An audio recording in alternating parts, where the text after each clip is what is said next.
नमस्कार मित्रों, YouTube channel कल्पना Hindi academy पर आप सबका स्वागत है। ये क्लास हिंदी से संबंधित सभी परीक्षाओं के लिए है।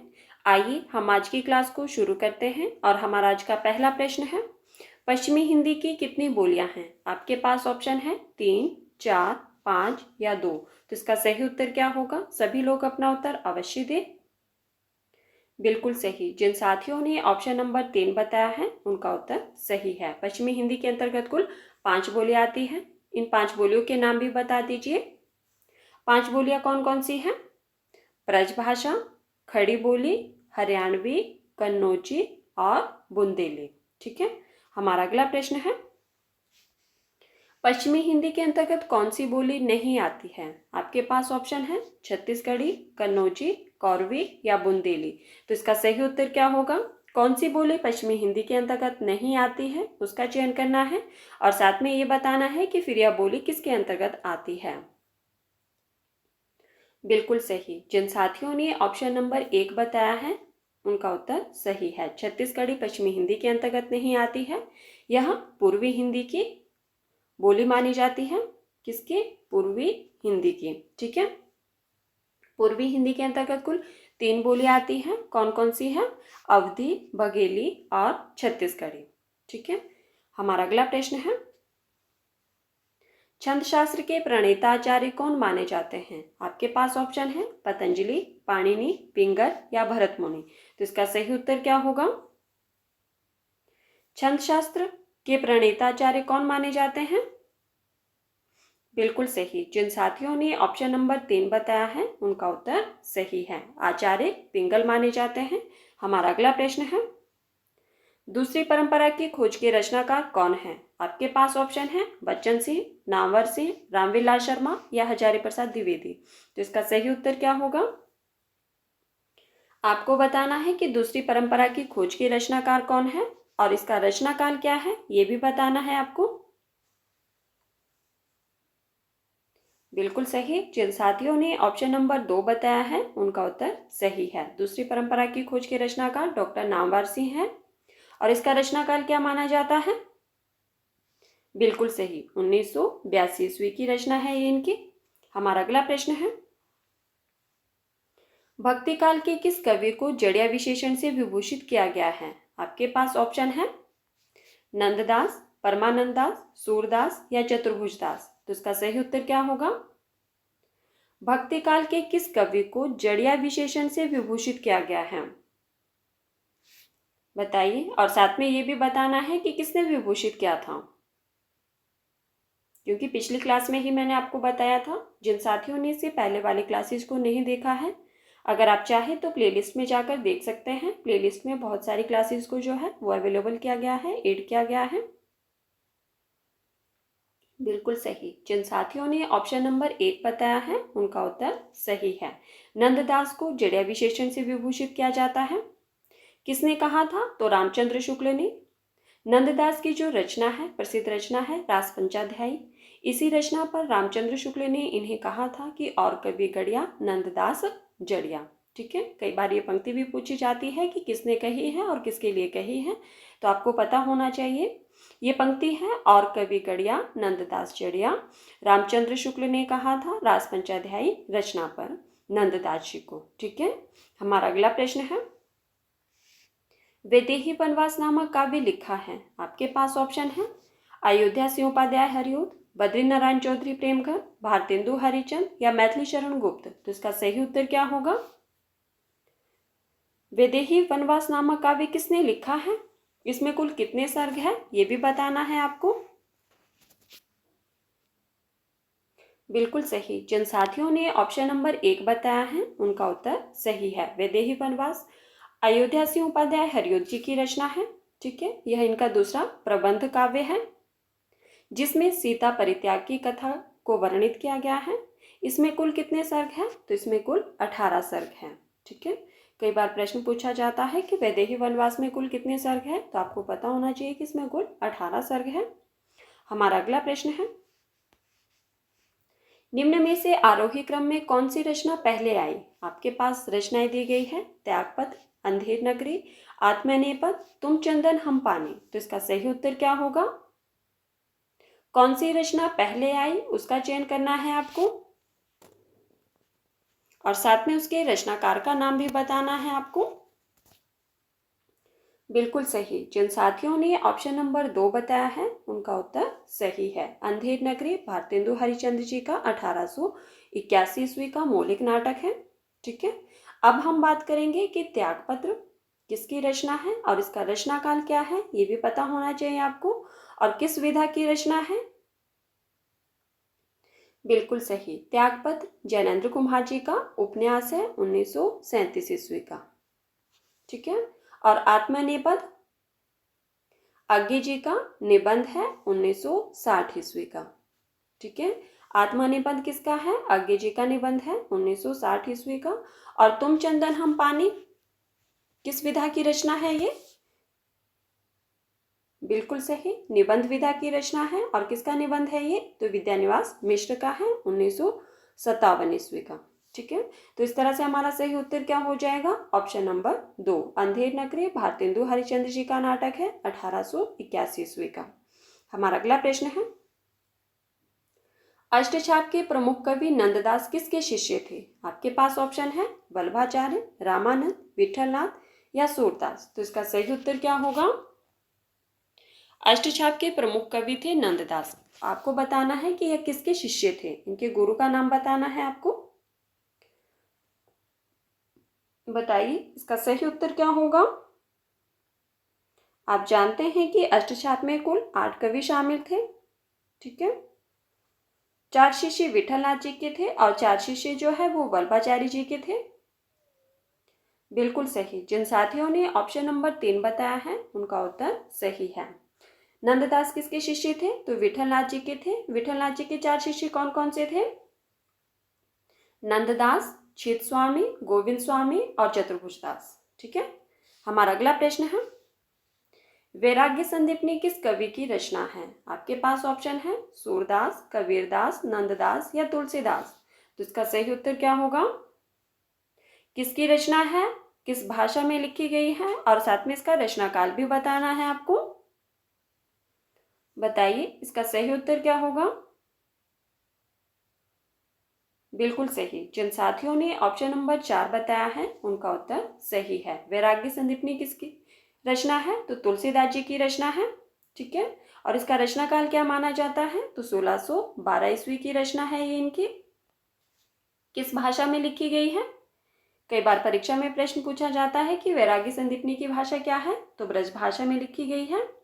किस भाषा में लिखी गई है, ब्रज भाषा में। ठीक है, हमारा अगला प्रश्न है, धूमिल को किस कृति पर साहित्य अकादमी पुरस्कार मिला था। आपके पास ऑप्शन है कल सुनना मुझे, सुदामा पांडे का प्रजातंत्र, संसद से सड़क तक या इनमें से कोई नहीं। तो इसका सही उत्तर क्या होगा,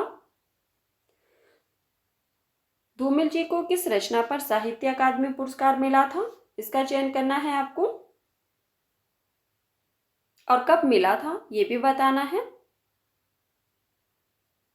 बिल्कुल सही। जिन साथियों ने ऑप्शन नंबर 1 बताया है उनका उत्तर सही है। कब, किस रचना के लिए मिला था, कल सुनना मुझे। ठीक है, और कब मिला था, 1900, शाबाश बताइए, 1979 ईस्वी में। ठीक है, तो साथियों जिन्होंने अभी तक वीडियो को लाइक नहीं किया है प्लीज़ वीडियो को लाइक कर देना, और जिन्होंने अभी तक वीडियो को शेयर नहीं किया है प्लीज़ वीडियो को भी शेयर कर देना। नेक्स्ट प्रश्न है हमारा, नारी विमर्श पर लिखने वाली पहली लेखिका है। आपके पास ऑप्शन है बंग महिला, शिवानी, महादेवी वर्मा, सुभद्रा कुमारी चौहान। तो इसका सही उत्तर क्या होगा, नारी विमर्श पर लिखने वाली पहली लेखिका कौन है।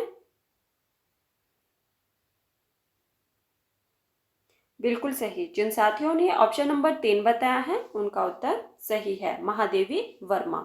हमारा अगला प्रश्न है, निम्नलिखित में से कौन सा देश शब्द, कौन सा जो है वो देश शब्द है, उसका चयन करना है आपको। बताइए, आपके पास ऑप्शन है जूता, कीमत, हेजा, देहांत। तो इसका सही उत्तर क्या होगा, कौन सा देशज शब्द है उसका चयन करना है आपको।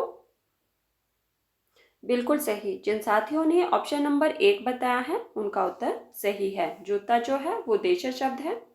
अब हम बात करते हैं कि कीमत कैसा शब्द है।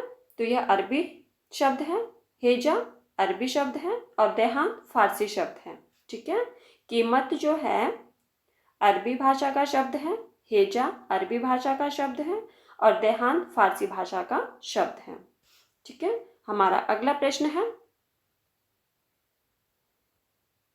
बिहार की राजधानी पटना किस बिहारी बोली क्षेत्र में स्थित है। आपके पास ऑप्शन है मैथिली, भोजपुरी, अंगिका या मगही। तो इसका सही उत्तर क्या होगा। प्रश्न को रिपीट कर देती हूँ। प्रश्न है आपके पास कि बिहार की राजधानी पटना किस बिहारी बोली क्षेत्र में स्थित है। इसका चयन करना है आपको। बिल्कुल सही। जिन साथियों ने ऑप्शन नंबर 4 बताया है उनका उत्तर सही है। ठीक है, मगही जो है वो यहाँ की स्थानीय बोली है। हमारा अगला प्रश्न है, कौरवी भाषा का उदय किससे हुआ है। आपके पास ऑप्शन है पश्चिमी हिंदी, राजस्थानी हिंदी, पूर्वी हिंदी या बिहारी हिंदी। तो इसका सही उत्तर क्या होगा। कौरवी भाषा का उदय किससे हुआ है। भाषा नहीं होगा, कौरवी बोली होगा। ठीक है,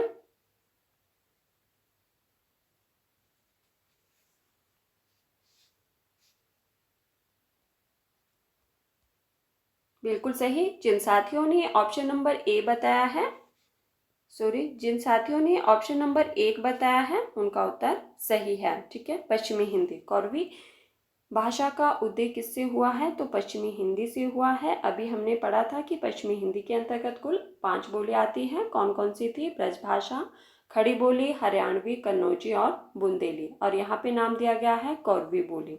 तो आपको पता है कि खड़ी बोली का ही दूसरा नाम क्या है, कौरवी। ठीक है, कई बार परीक्षा में ये प्रश्न भी पूछा जाता है कि कौरवी का दूसरा नाम क्या है। तो खड़ी बोली है।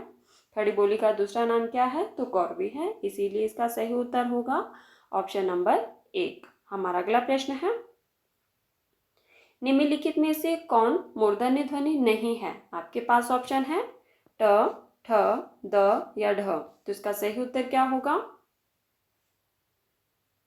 मूर्धन्य ध्वनि कौन सी नहीं है उसका चयन करना है आपको।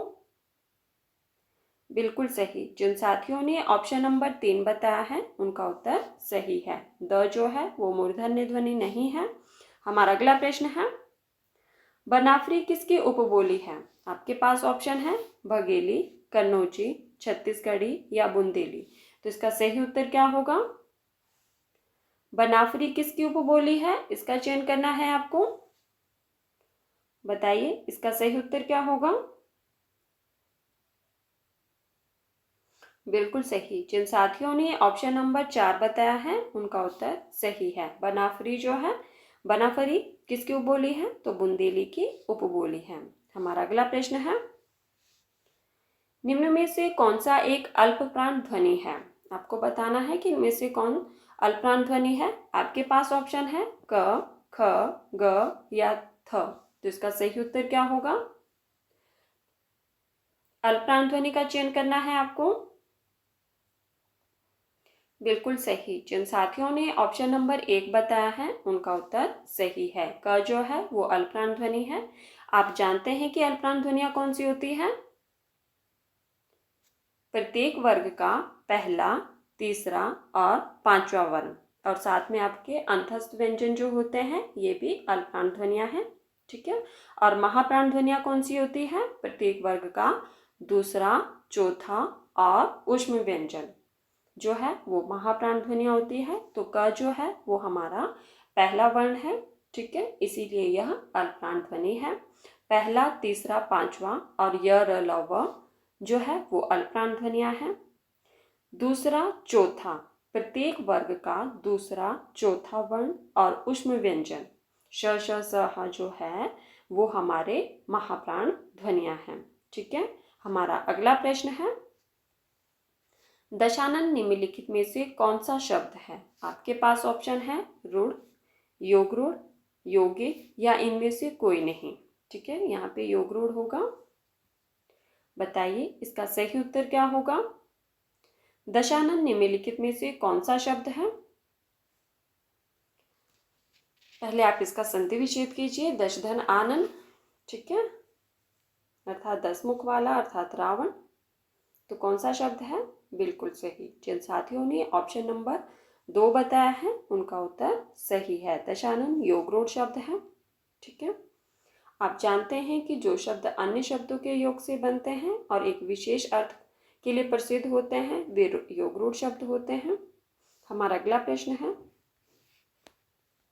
साथियों जिन्होंने अभी तक वीडियो को लाइक नहीं किया है प्लीज़ वीडियो को लाइक कर देना, और जिन्होंने अभी तक वीडियो को शेयर नहीं किया है प्लीज़ वीडियो को भी शेयर कर देना। हमारा अगला प्रश्न है, खड़ी बोली की पहली रचना है। आपके पास ऑप्शन है प्रेम सागर, नासिकेतोपाख्यान, ढोला मारूरा दोहा या उपयुक्त में से कोई नहीं। तो इसका सही उत्तर क्या होगा? खड़ी बोली की पहली रचना कौन सी मानी जाती है और उसके रचनाकार कौन है ये भी बताना है आपको। बताइए इसका सही उत्तर क्या होगा? बिल्कुल सही। जिन साथियों ने ऑप्शन नंबर 1 बताया है उनका उत्तर सही है। प्रेम सागर खड़ी बोली की पहली रचना मानी जाती है और इसके रचनाकार कौन है? किसकी रचना है ये? बिल्कुल सही, लल्लू लाल जी की, ठीक है। लल्लू लाल की कृति प्रेम सागर खड़ी बोली गद्य की पहली रचना मानी जाती है। हमारा अगला प्रश्न है, चरण कमल बंधु हरिराई में कौन सा अलंकार है? आपके पास ऑप्शन है यमक, अनुप्रास, रूपक या श्लेष। तो इसका सही उत्तर क्या होगा? चरण कमल बंधु हरिराई में कौन सा अलंकार है, इसका चयन करना है आपको। आप जानते हैं कि जहां उपमेय को उपमान के रूप में कर दिया जाए वहां कौन सा अलंकार होता है? बिल्कुल सही। जिन साथियों ने ऑप्शन नंबर 3 बताया है उनका उत्तर सही है। वहां कौन सा अलंकार होता है? रूपक अलंकार होता है। तो यहाँ कौन सा अलंकार है? रूपक अलंकार, ठीक है। चरण कमल, चरण की तुलना जो है किससे की गई है? कमल से की गई है, ठीक है। तो यहाँ पे रूपक अलंकार है। साथियों ये थे आज के हमारे कुछ महत्वपूर्ण प्रश्न जिन पर हमने चर्चा की। अगर आपको क्लास पसंद आए तो प्लीज़ वीडियो को लाइक कर देना और वीडियो को ज़्यादा से ज़्यादा शेयर भी कर देना। धन्यवाद। मिलते हैं अगली क्लास में।